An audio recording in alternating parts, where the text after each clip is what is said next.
Tout joyeux, bénissons le Seigneur. Chantons et célébrons ses louanges. Shalom, shalom, bien-aimés dans le Seigneur, que la paix de Dieu soit avec vous. Nous vous souhaitons la bienvenue à votre émission École du Sabbat. La semaine dernière, nous avons débuté avec la leçon numéro 8 qui avait pour titre « Dans les psaumes, première partie ». Aujourd'hui, nous allons poursuivre avec la leçon numéro 9 « Dans les psaumes, deuxième partie ». Comme sollicité par nos internautes, nous avons décidé de ne plus faire la prière en off, mais de le faire pendant l'émission. Nous allons donc prier ensemble et nous exhortons le pasteur Frédéric Olomo de nous unir dans la prière. Nous prions. Notre Père, notre Roi, nous te disons merci pour ce que tu nous donnes le temps de pouvoir étudier ta parole. Nous sollicitons ton Esprit Saint afin de nous conduire dans cette étude et de permettre que les leçons clés soient retenues dans nos cœurs. Bénis-nous, béni sois-tu. C'est au nom de Jésus-Christ que nous t'avons prié. Amen. Amen. Comme vous l'avez constaté, nous avons ici parmi nous deux pasteurs qui sont là pour répondre à toutes vos préoccupations, à toutes nos questions. Nous avons le pasteur Frédéric Olomo à qui nous souhaitons la bienvenue. Bonjour pasteur Frédéric et bienvenue. Bonjour Sonia. Comment allez-vous? Très bien. J'espère que par la grâce de Dieu, vous avez passé une belle semaine. Très belle semaine sous le contrôle du Seigneur. Amen. Nous avons également le pasteur Mengelouange à qui nous souhaitons la bienvenue. Bonjour pasteur et bienvenue. Merci Sonia. Et c'est toujours un plaisir d'être à ton plateau. Tout le plaisir est pour nous. Comme nous l'avons dit plus haut, la semaine passée, nous avons étudié la leçon numéro 8 qui avait pour titre « Dans les psaumes, première partie ». Et pendant la semaine, nous avons débattu sur la leçon numéro 9 qui a pour titre « Dans les psaumes, deuxième partie ». Alors, je vais donc me diriger vers le pasteur Frédéric pour lui poser cette question. Pasteur Frédéric, y a-t-il une légère différence entre la première leçon, ou du moins la leçon numéro 8 qui s'intitule « Dans les psaumes première partie » et la 9e leçon que nous avons étudiée cette semaine? Nous ne pouvons pas véritablement parler de différence entre les deux leçons. Aussi légère que soit la différence entre les deux leçons, parce que c'est tout simplement une continuité.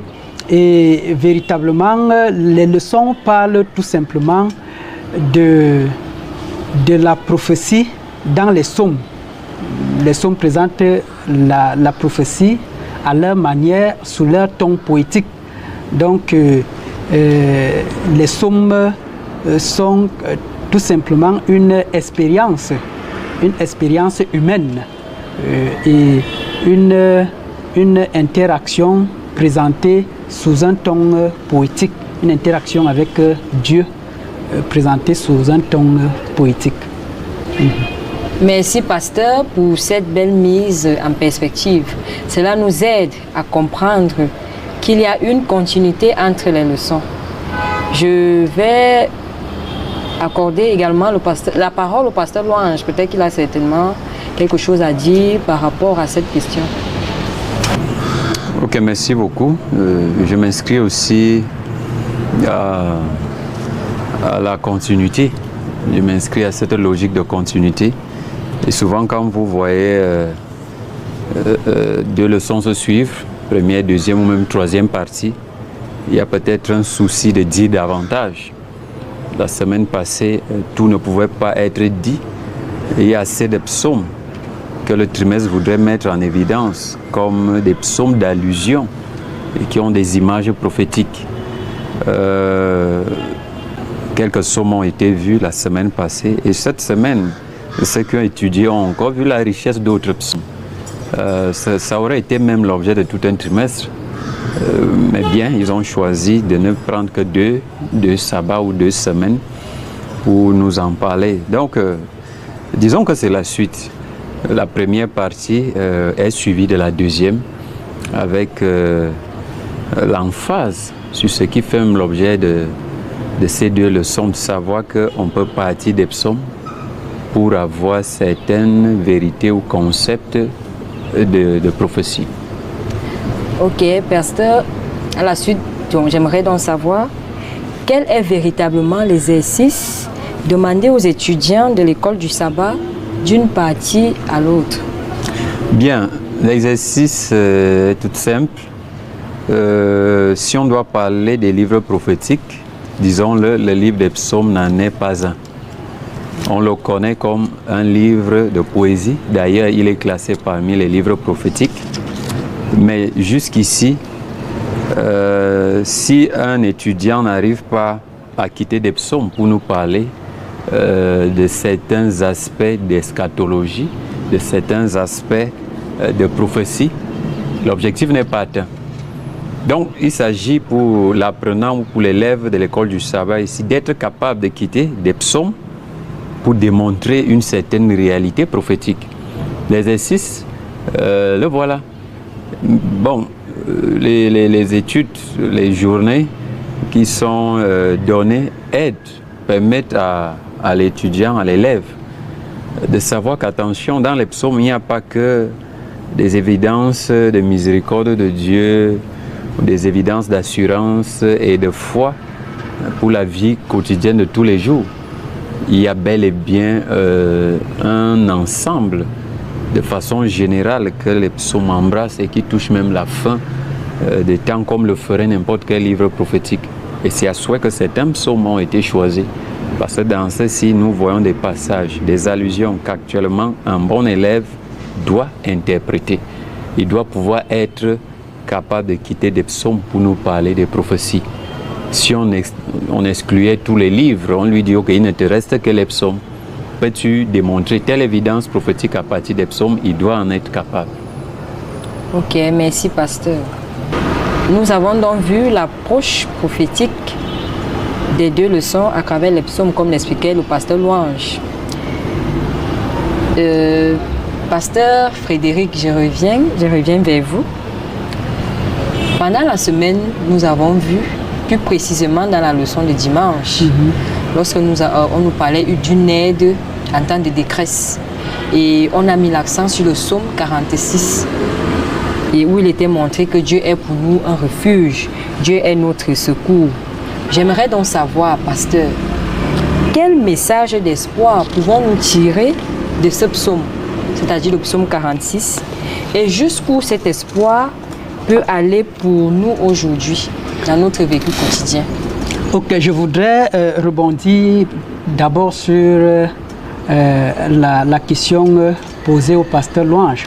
Tout simplement en ajoutant que les objectifs de cette leçon sont aussi assez spirituels, parce que les psaumes sont de manière pratique les images que nous avons dans les Apocalypses et dans les livres prophétiques.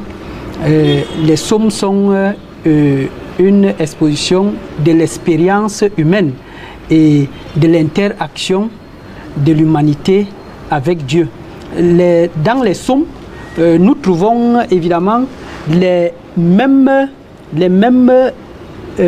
réalités abordées, les mêmes thèmes, les mêmes réalités abordées dans les livres poétiques, c'est-à-dire et les livres apocalyptiques. Nous avons par exemple le problème, la question du péché, la question de la souffrance, la question de l'origine même du mal.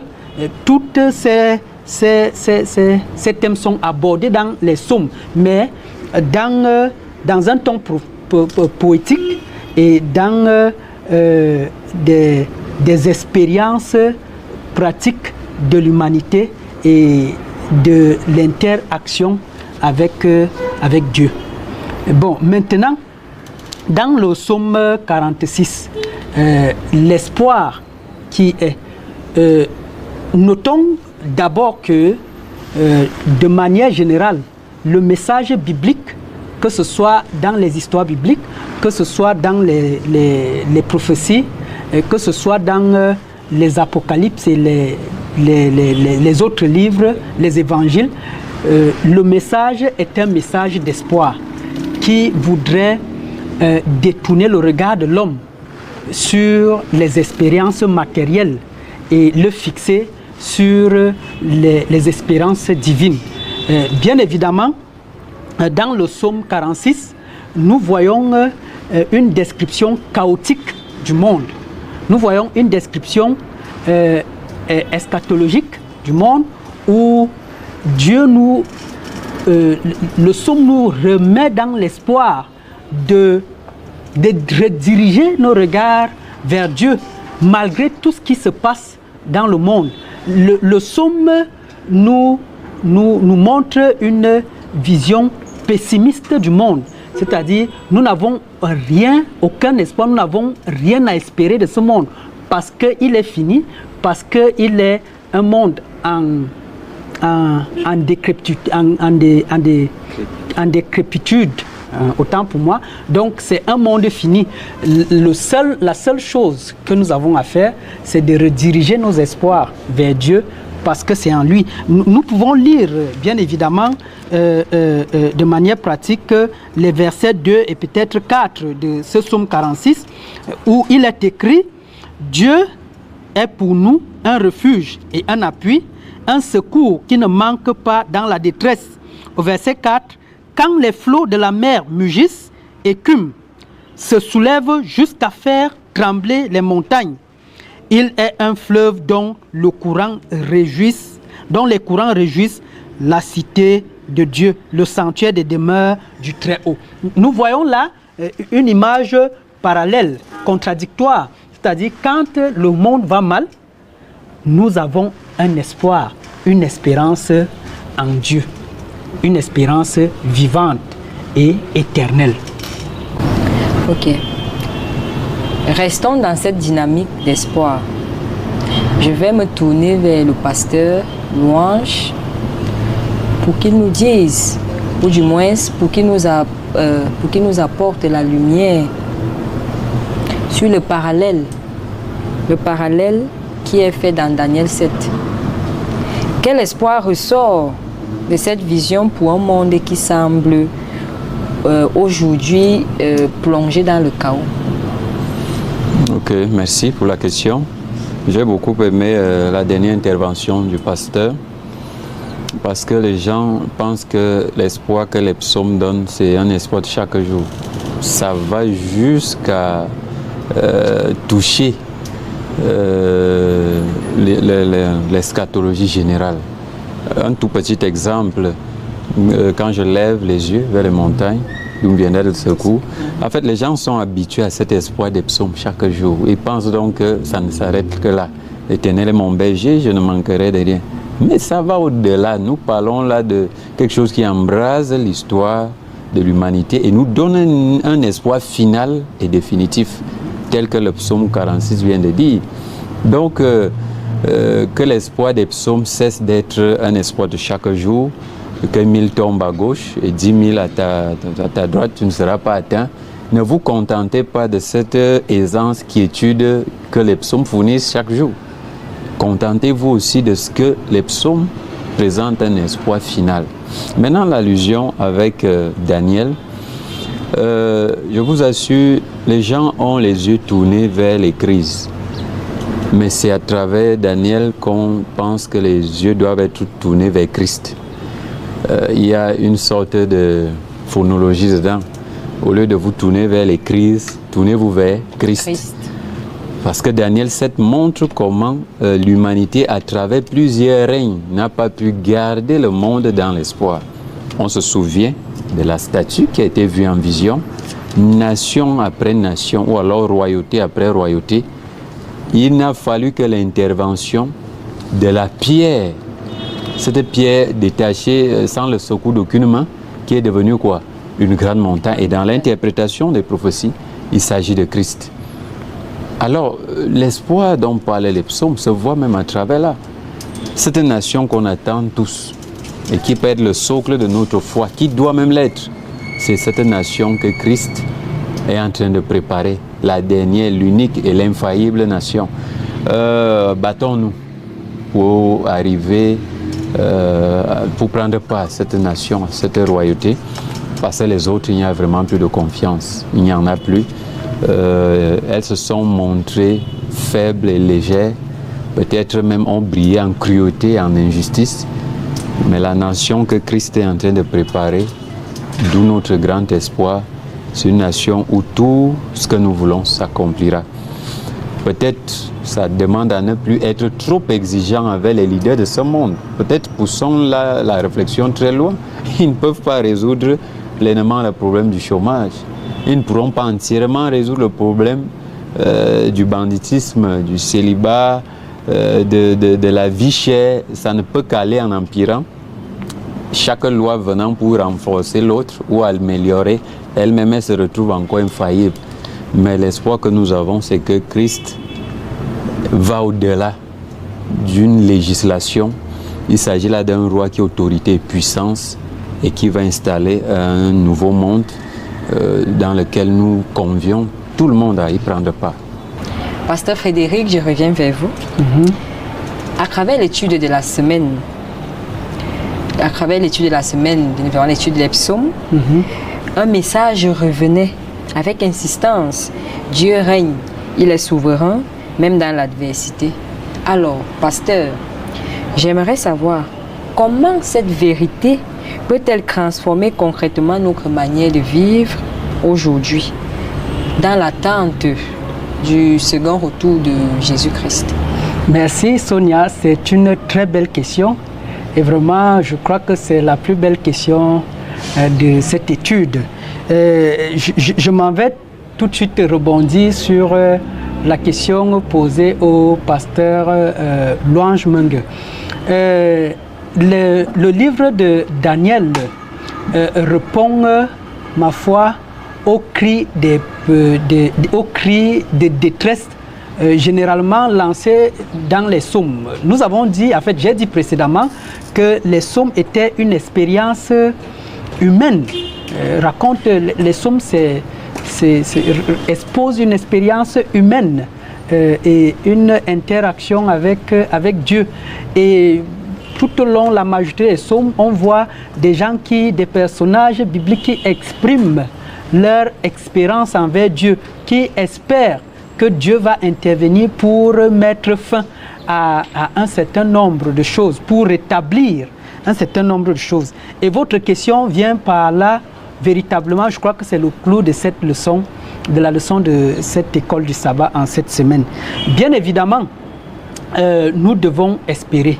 Nous devons espérer parce que de manière pratique, cette leçon nous apprend que nous devons, au-delà de toute situation, au-delà de toute crise, Dieu est au ciel.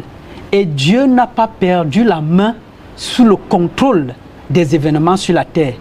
Quelle que soit la situation que nous vivons collectivement, quelle que soit la direction que ce monde est en train de prendre, quelles que soient les difficultés de manière individuelle que vous pouvez avoir dans votre vie, vous n'avez pas, il y a beaucoup de raisons d'espérer. Il y a toujours une raison d'espérer, celle que Dieu ne vous abandonne jamais. Dieu n'abandonne pas ce qu'il a fait. Dieu n'abandonne pas ce qu'il a promis. Et plus précisément, nous devons nous appuyer. Je voudrais lire ces derniers versets du chapitre 7 des psaumes, qui nous montrent que Dieu aura toujours le dernier mot dans toutes les situations de ce monde. Il est écrit dans le psaume 7, versets 27 et 28, « Le règne, la domination et la grandeur de tous les royaumes qui sont sous les cieux seront donnés au peuple des saints du Très-Haut. Son règne est un règne éternel et toutes les dominations serviront et le serviront et lui obéiront. » Ainsi finalement, les paroles, moi Daniel, ainsi finiront les paroles. Moi Daniel, je fus extrêmement troublé et par mes pensées, je changeais de couleur. Je conservais ces paroles dans mon cœur. Donc, nous pouvons comprendre par là que la fin, de toutes les façons, sera heureuse. Même si on aura tout raté. Parce qu'il faut qu'on revienne là-dessus pour dire aux fidèles qui nous écoutent. Il faut faire très attention. Il faut faire très attention. Nous n'avons rien à espérer de ce monde. Les images d'Apocalypse, les messages de l'Apocalypse, des prophéties, des psaumes, nous découragent, nous donnent une perception, une vision pessimiste de ce monde. Nous n'avons rien à attendre de ce monde. Même lorsque nous aurons tout raté dans ce monde, il y a une espérance éternelle, celle d'un monde nouveau, celle d'un monde où rien de ce qui est de ce monde ne sera là-bas. Donc voilà un peu l'espoir que nous devons avoir. Amen. Pasteur Louange, je ne sais pas si vous avez quelque chose à dire à ce propos.